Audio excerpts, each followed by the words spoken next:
Por las buenas todavía, y como sea, un poco como Dios les da a entender, el gobierno y los gobiernos intentan meter a los mexicanos a sus casas. Hoy por fin México entró de manera oficial en la fase 2 de contingencia por la pandemia de coronavirus.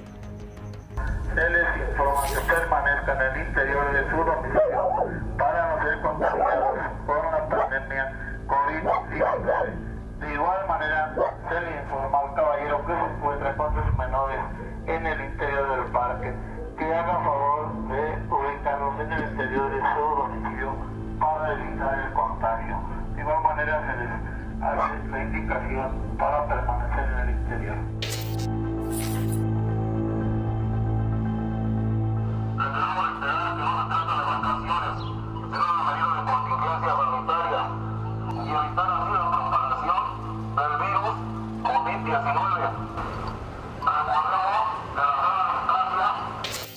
Se les invita a no salir de sus casas, salvo en caso de ser estrictamente necesario, y a mantenerse informados a través de los canales oficiales y redes sociales del gobierno estatal y municipal.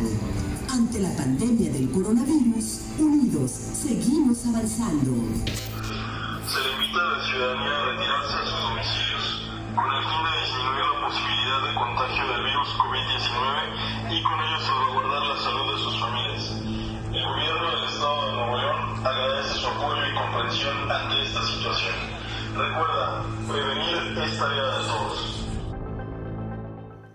Por las buenas todavía, y como vemos, como sea, México, las autoridades mexicanas se han dado la tarea de meter a los mexicanos a sus casas. Buenas noches. Antes de ver todas las muchas historias que tenemos esta noche sobre el coronavirus, revisemos la estadística, las últimas cifras que se dieron hoy. 18,000, casi ya 19,000 muertes en el mundo, acercándose ya el mundo al 500,000 de casos.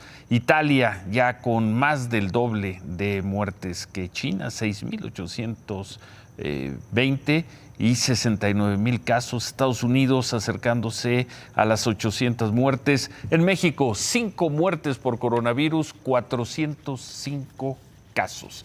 Información que se dio el día de hoy. Ahí está el comparativo. Las últimas 24 horas, 743 muertes en Italia, 7 en China, 173 en Estados Unidos y solo una en México. Y los contagios en Estados Unidos en las últimas 24 horas, 10,561.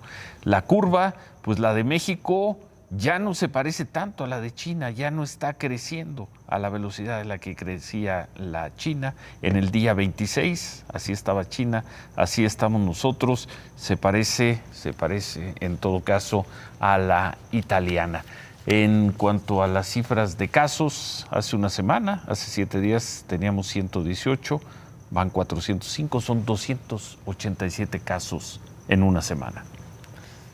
Y el mapa de los estados, la Ciudad de México sigue siendo la mayor casos, luego Nuevo León, Jalisco, el Estado de México y Puebla. A grandes rasgos las cifras del coronavirus, así la situación. Pero antes de ver lo mucho que se dijo y debatió sobre la pandemia, hay una preocupación creciente por la crisis del coronavirus, una nueva preocupación, el miedo a los saqueos.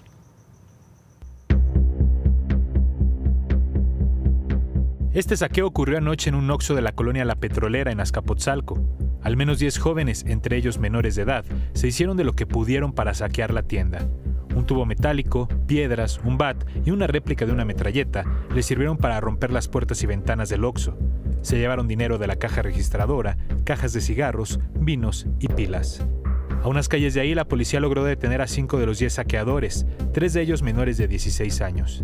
Otro saqueo ocurrió también en una tienda Electra cerca del Metro Normal, donde los delincuentes se llevaron principalmente pantallas, celulares y bocinas. La policía también logró detener a 4 jóvenes, 2 de ellos menores de edad. Y luego de que desde ayer se detectaron las convocatorias en redes sociales para realizar los saqueos, la Secretaría de Seguridad Ciudadana desplegó más de 6,000 efectivos en las 16 alcaldías para evitar estos delitos. Los saqueos continuaron esta noche en la Ciudad de México. La policía capitalina reportó que al menos 20 personas entraron a una bodega aurrera en la colonia Revolución, en la alcaldía Venustiano Carranza. Tomaron todo lo que pudieron y huyeron en varios mototaxis. La policía logró detener a 3 hombres en uno de ellos. Les decomisaron varias cervezas. Donde no hubo detenidos fue en el Estado de México, donde anoche un grupo de 50 personas irrumpieron en una bodega aurrera de Tecámac. Se llevaron principalmente vinos, lácteos, carnes frías y productos de despensa. Pero desde esta mañana, algunas tiendas en el Estado de México ya amanecieron con vigilancia. En las últimas 12 horas, se han estado creando grupos en Facebook donde los administradores invitan a saquear distintas tiendas en colonias populares del Valle de México. Incluso, las autoridades en Tecámac lograron desactivar hoy un saqueo en el que aseguran participarían 30 personas.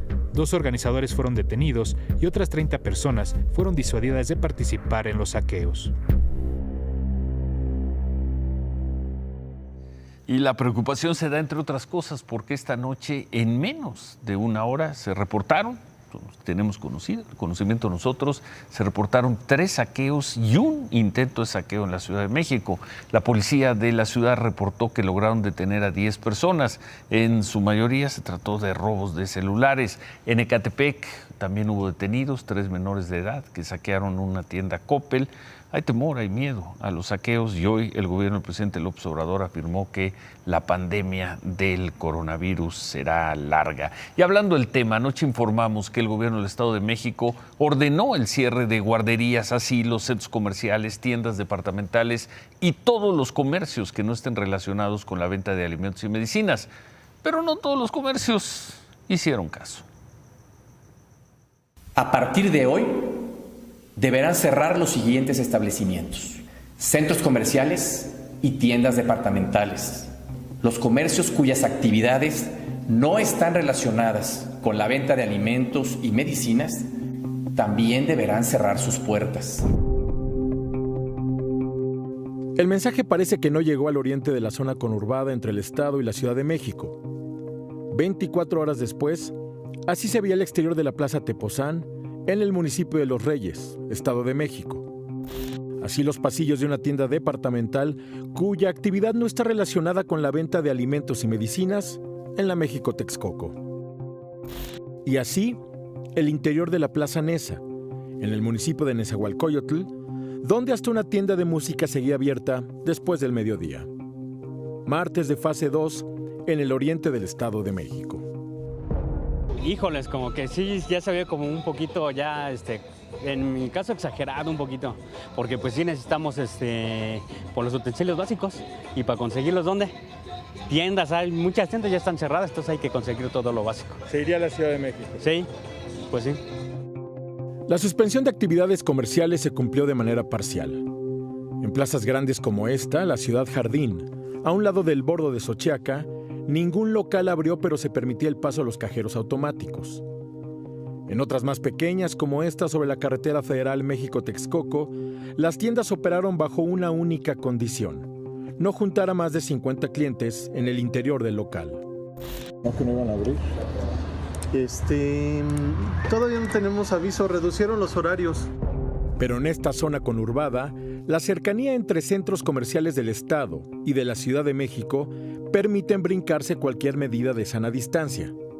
La Plaza Tepozán, en el municipio de Los Reyes, está a menos de 10 minutos de la Plaza El Salado, en la alcaldía de Iztapalapa, y la gente de la zona lo sabe. Sobre todo, cuando las medidas contra el coronavirus de los gobiernos locales no son las mismas. Los viajes al Estado de México son comunes, entonces obviamente si allá se les cierran, pues la gente va a venir para acá, es lógico. Si de aquí tomaron la decisión y allá no, o sea, entonces quiere decir que no está pasando nada. Y el distrito es la zona, como sea, más poderosa del país. O sea, si ellos dicen, pues seguimos adelante, pues ¿por qué los demás no? ¿O por qué ellos sí? Ese sí es una grave discrepancia.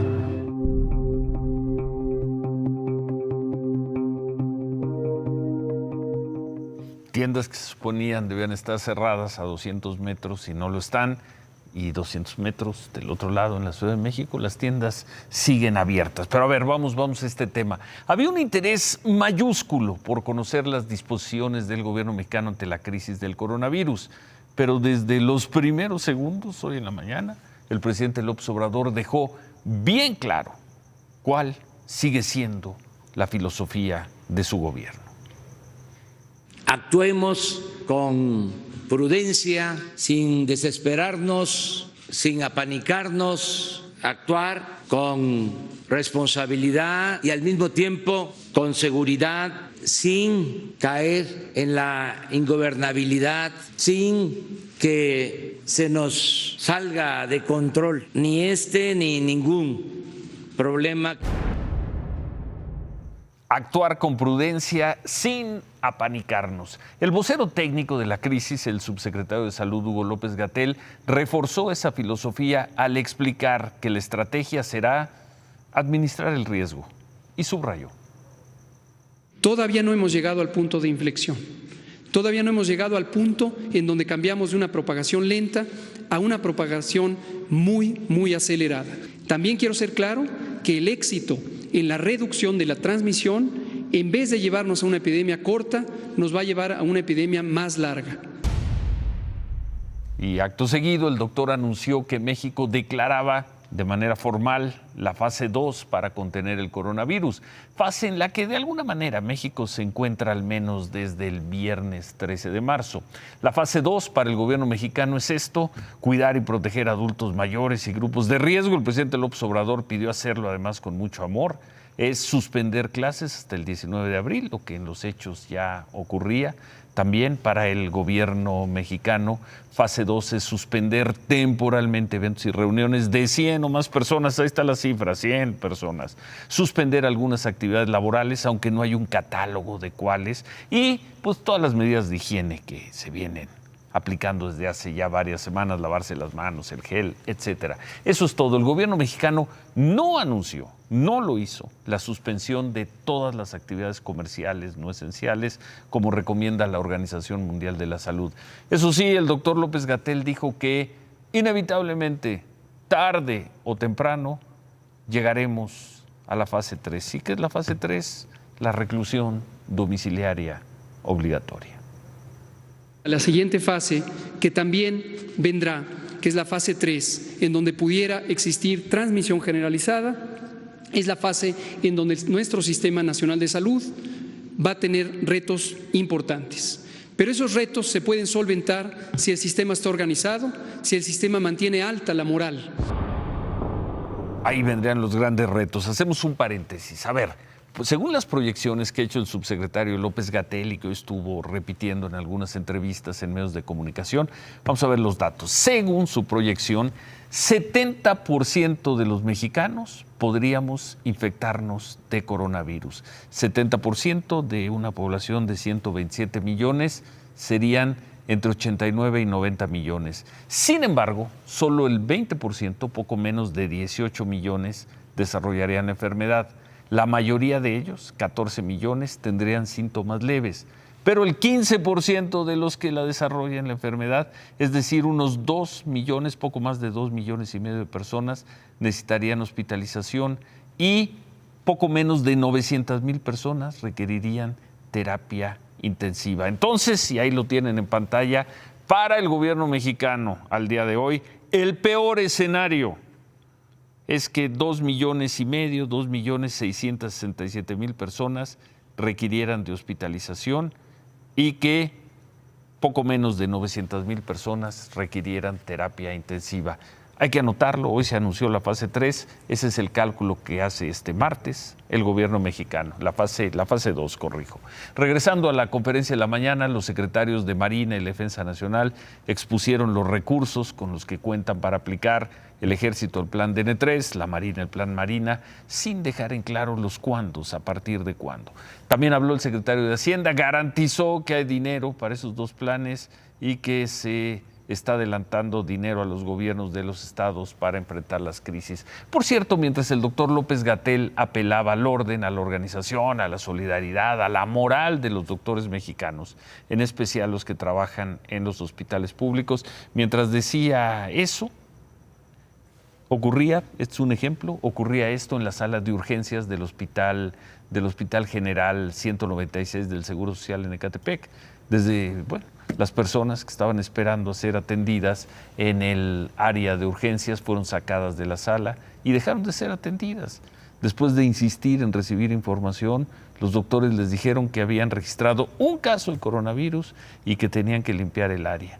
Y así los dejaron, afuera, en la sala, fuera de la sala por varias horas. Así se veía hoy una sala de urgencias del Seguro Social, ni más ni menos que en Ecatepec. Bueno, al final de la conferencia de la mañana, el presidente López Obrador garantizó que hay dinero para cumplir con los programas sociales del gobierno, que incluso ya se adelantaron algunos pagos. Dijo también que hay fondos extra por 400,000 millones de pesos tomados del dinero que se ha ahorrado por el combate a la corrupción. Dijo que vendrá la recuperación económica y que para eso habrá créditos muy baratos para apoyar a los pequeños establecimientos o a los changarros, como diría Vicente Fox. Dijo también que el ingeniero Carlos Slim ya le informó que en sus empresas no se despedirá a nadie, eso dijo el presidente, e hizo una diferenciación de México con el mundo, diferencia que según el presidente nos va a permitir librar bien la crisis. Nosotros tenemos mucha fortaleza por la solidaridad, la fraternidad de nuestras familias. La familia en México es la institución de seguridad social más importante. A diferencia, con todo respeto, a otros países, nosotros vivimos en comunión. Vivimos en comunión y en lo personal el presidente aseguró que está fuerte en lo físico y en lo moral, e insistió que saldremos adelante, y así lo dijo, porque el pueblo de México es mucha pieza. Parte de lo que se dijo esta mañana, pero David, buenas noches. El presidente no hizo ningún llamado a los empresarios, salvo eso de que no despidan gente.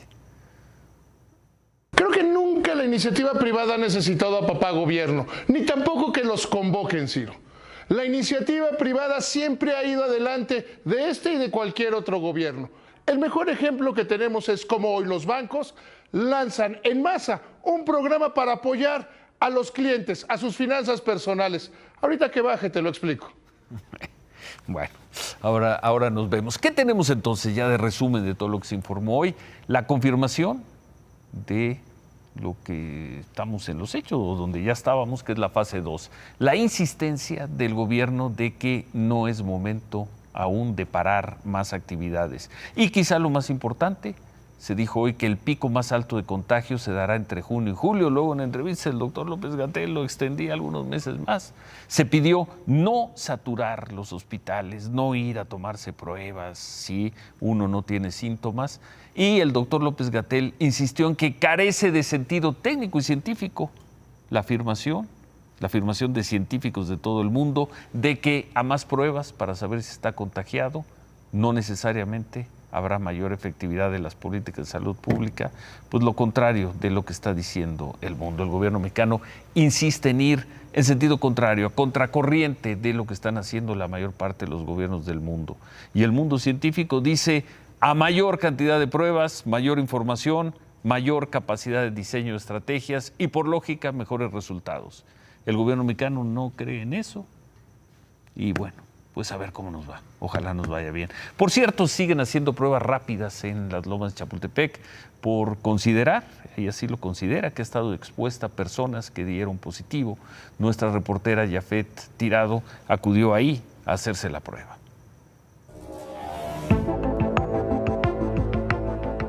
Esta mañana acudí al laboratorio biomédica de referencia en Lomas de Chapultepec a realizarme una prueba para COVID-19. Ellos te reciben, les comentas que tú vas a realizarte esta prueba.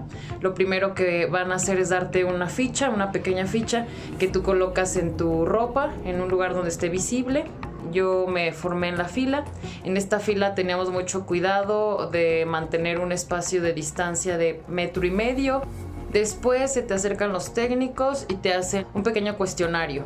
Lo que ellos te preguntan es, en primera, si tú regresaste de un viaje en el extranjero, si tuviste contacto con alguna persona que hubiera viajado a alguno de los países donde hay más casos de coronavirus, si tuviste contacto con alguna persona que diera positivo a COVID-19, como fue en mi caso, Y por último también te preguntan si tú ya tienes algún tipo de síntomas o de los síntomas más comunes con este virus. Una vez adentro del laboratorio llenas un formato con datos generales, tu nombre, tu correo electrónico, pero aquí en este formato se incluye un párrafo donde dice que en caso de que tu resultado sea positivo, estarían enviando esta información a la Dirección de Epidemiología Nacional. Posteriormente realizas el pago. Ahorita en este laboratorio están cobrando 3,300 pesos por la prueba. Hacen una fila al interior del laboratorio otra vez y ahí ya esperas tú a pasar a una área acondicionada con cubículos. Estos cubículos los hicieron con mamparas y adentro hay una silla. Viene una doctora o algún técnico, te muestra que el tubo de muestras que porta en la mano tiene ya tu nombre y saca de ahí dos, son como una especie de cotonetes. Estos los inserta en tus fosas nasales, en ambas, y esto sí es muy molesto, aunque es muy rápido, no toma más de 1 minuto.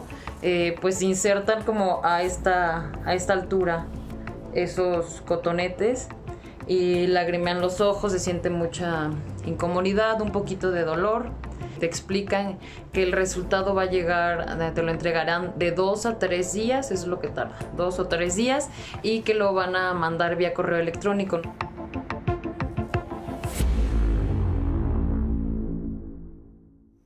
La prueba narrada en primera persona. Hace una semana Yafet tuvo contacto con una persona que dio positivo en la prueba del coronavirus.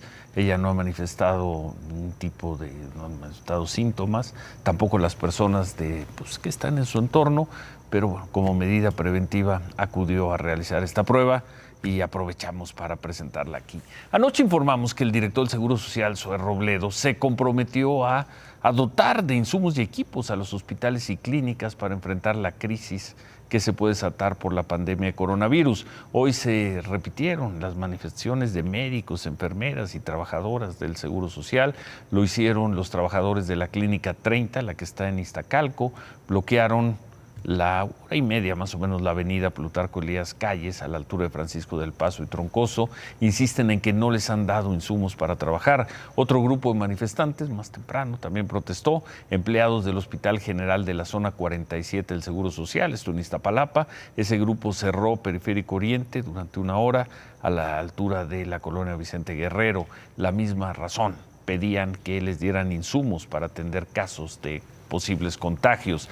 Casi a la misma hora, otros doctores y enfermeros de la Clínica 10 del Seguro Social en Tlalpan cerraron 4 carriles de Tlalpan a la altura del Metro Villa de Cortés. Son las mismas demandas. Se registraron protestas también en Monclova, en Coahuila. Ahí no hubo bloqueos, pero los trabajadores de la Clínica 89 del Seguro Social pararon labores por un par de horas para exigir insumos médicos. ¿Qué responde el Seguro Social a esta reclamación? A estas reclamaciones, en una tarjeta informativa, informó que se está preparando para la contingencia y que está supervisando con qué insumos y equipos cuentan para repartir a los hospitales y clínicas donde está haciendo falta. Hablaron también de gestionar el apoyo de personal operativo para reforzar áreas de trabajo donde pudiera hacer falta gente para atender la crisis. Son parte de los compromisos que hace el Seguro Social con sus trabajadores. Bien, no están negando el conflicto, no lo están haciendo. Aquí la pregunta es ¿cuándo? ¿En qué tiempo van a resolver estos problemas? La Secretaría de Relaciones Exteriores suspendió la emisión de pasaportes en todas las delegaciones del país.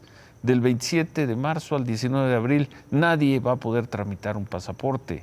La Secretaría explicó que no hay problemas para quienes hayan realizado el pago del servicio, porque el pago tiene una vigencia de 5 años. Por ahora, cualquier duda solo va a ser atendida por correo electrónico o por contacto telefónico. Por cierto, el embajador de Canadá en México, el señor Graham Clark, envió este mensaje a los canadienses que todavía están en nuestro país. Quiero alentarlos a regresar a Canadá cuanto antes. Los vuelos comerciales siguen operando, pero la situación está cambiando rápidamente. La embajada y las agencias consulares están trabajando tiempo completo para apoyarles. Si están en México, por favor, regístrense con nosotros y síganos en las redes sociales para recibir las últimas actualizaciones. Mientras tanto, respeten los consejos de distanciamiento social y si requieren ayuda, pónganse en contacto con nosotros. Estamos aquí para apoyarlos. Cuídense mucho. Canadienses que estén en México, regrésense a Canadá. Y hoy murió un mexicano en Cusco, en Perú, donde estaba de vacaciones. Apenas el viernes, el turista mexicano de 72 años fue puesto en cuarentena. Después fue enviado a un hospital porque cuando intentó abordar un camión de turistas que se dirigía a Lima para regresar a México, fue detectado con el virus. La Secretaría de Relaciones Exteriores de México informó que ya pidió permiso a Perú para repatriar el cadáver del connacional. Y otro mexicano, quien se encuentra en un centro de detención de Nueva Jersey bajo la custodia de la Agencia de Inmigración de Estados Unidos, dio positivo al COVID-19. El hombre de 31 años ya está en cuarentena y recibiendo atención médica y todos quienes estuvieron en contacto con él también están ya aislados y monitoreados. La Agencia de Inmigración anunció que por ahora no habrá más ingresos al centro de detención. Y la Secretaría de Relaciones Exteriores ya solicitó de manera formal al gobierno de España la extradición del exdirector de Pemex, Emilio Lozoya. El gobierno de México tenía como fecha límite para presentar esta solicitud el jueves que se avecina. Y recordemos que Emilio Lozoya tiene 2 órdenes de aprehensión derivadas de las investigaciones de agronitrogenados y de Odebrecht, pero resulta, Ciro, que pues aparentemente todo esto está en riesgo porque el abogado Baltasar Garzón fue hospitalizado este martes en España, el abogado de Emilio Lozoya. El famoso abogado Garzón. Exactamente, tiene síntomas de fiebre, insuficiencia respiratoria y fue ingresado a la clínica de Ruber en Madrid. Le hicieron la prueba para detectar si se trata de coronavirus. Hasta ahora no se ha confirmado, pero bueno, pues se puede decir que esto no está en riesgo porque todavía no hay una fecha para la Audiencia Nacional y los juzgados están detenidos. Garzón va a defender o va a tratar de impedir la extradición de Emilio Lozoya. Exacto, así que pues esperemos que no sea contagio por COVID y si lo es, pues todavía hay tiempo para su recuperación. Sí. El gobierno mexicano está en lo suyo. Exacto. Quiere traer a Emilio Lozoya y si el abogado de Emilio Lozoya tiene coronavirus, no creo que les importe mucho. Vamos a ver. Bueno, gracias, gracias, Cristal. En otras cosas, sigue la crisis del coronavirus, sigue la violencia, siguen los ataques en bares de Guanajuato. Hoy se difundieron estas imágenes, 3 hombres atacaron así un bar de nombre El Oasis de la Cruz. Esto fue en Irapuato. Los 3 agresores llegaron, los ven agachados, se paran en la puerta del bar, comienzan a disparar, después huyen y escapan en una camioneta, ahora lo vamos a ver, en una camioneta negra, y todo esto dejó 2 personas muertas y 4 lesionadas. Otro ataque igual en un bar se dio en Celaya. Hombres armados, esto fue anoche, balearon el establecimiento Negros Bar, así se llama, lanzaron 2 granadas, solo una estalló, la otra quedó sobre la banqueta, murieron 5 personas y hubo 5 lesionados. Los agresores se fueron también en camionetas, no hay detenidos. Y en otra información, la empresa Constellation Brands, la propietaria de la planta cervecera en Mexicali, que pues por una consulta diminuta, se decidió que ya no va a seguir ahí, no va a poder terminar la construcción. Bueno, hoy Constellation Brands emitió un comunicado en el que manifestó estar lista para abrir un diálogo con el presidente López Obrador. Ayer el presidente dijo que él mismo buscaría a los dueños de la empresa para plantearles opciones, ahora que su planta con un avance del 70% ya no se construirá en Mexicali. Constellation Brands dijo estar dispuesta a trabajar en un plan de acción con el gobierno de México. Mencionó que su proyecto en Mexicali siempre fue legal y que espera mantener una relación positiva con México. Por cierto, el gobernador de Nayarit, Antonio Echeverría, le pidió a Constellation Brands que lleve su planta a ese estado. En Twitter, el gobernador Echeverría escribió: quiero hacer una invitación a los directivos de Constellation Brands para que vengan a Nayarit y valoren la posibilidad de invertir aquí. El gobernador mencionó que ellos tienen la capacidad de agua suficiente, así como leyes que garantizan certidumbre a las inversiones y algo parecido.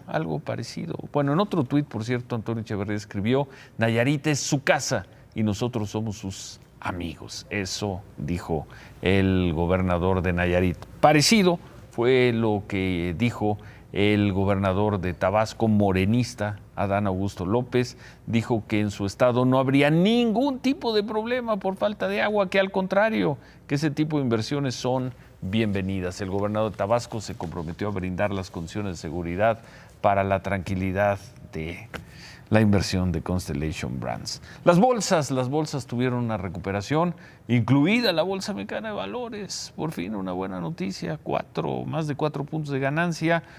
Espectaculares los rendimientos en Estados Unidos, muy bien en Reino Unido, espectacular en Alemania. Hoy fue un día de furor en Italia, en toda Europa y en Japón, a pesar de que ya pospusieron los Juegos Olímpicos. Eso lo vamos a tener con Javier en unos momentos.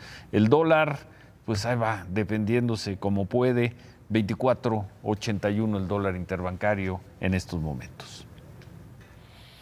Hoy los banqueros le mandaron una carta al presidente de la Comisión Nacional Bancaria y de Valores diciéndole que necesitan facilidades contables, que no se registre si a una persona no llegan a un acuerdo para que no pague entre 4 y 6 meses, no sea cartera vencida, no se le reporte en buró de crédito, los bancos no tengan que generar reservas, porque los bancos ya lo habían decidido. El padre del análisis superior te lo dijo desde Acapulco, que los bancos le iban a dar facilidades a la gente para pagar como una medida total y absolutamente necesaria. ¿Sí lo dijiste? Claro. Es que luego, y además está luego juegas a la desmemoria. Además está anotado. ¿Y qué pasó? Porque hoy hubo anuncios importantes. Hoy los bancos le dicen, danos esa facilidad, pero algunos no se esperaron. Banorte fue el primero en anunciar que le van a dar esa facilidad. Son 4 meses que no pagues el capital y se puede extender hasta 6 meses. ¿El capital de qué crédito? Tarjeta de crédito, crédito empresarial, todos los créditos. De todos los créditos. ¿Y todos los créditos con ese banco? Todos los créditos con ese banco. 4 meses. Te dan 4 meses y hasta 2 más. HSBC lo superó. HSBC dice, tenemos 3 opciones diferentes, esas son las básicas, porque es lo que pidieron básicamente. Y con esas jugar, gente que le pueden decir, oye, tú, por la naturaleza de tu problema es, no pagues en 6 meses. Y a lo mejor alargamos el plazo después para que me pagues solo el 40% del crédito, para que tengas flujo. O sea, los bancos se pusieron a hacer lo que tenían que hacer. Ayudar a sus clientes a que no caigan en cartera vencida.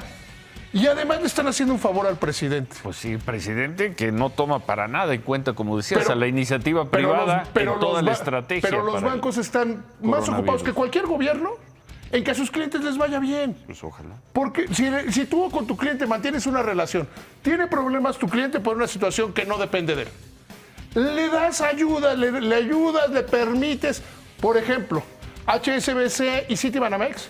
HSBC en todos los créditos nuevos, si alguien usa su tarjeta de crédito con ellos, le dan facilidades de pago y se lo parcializan.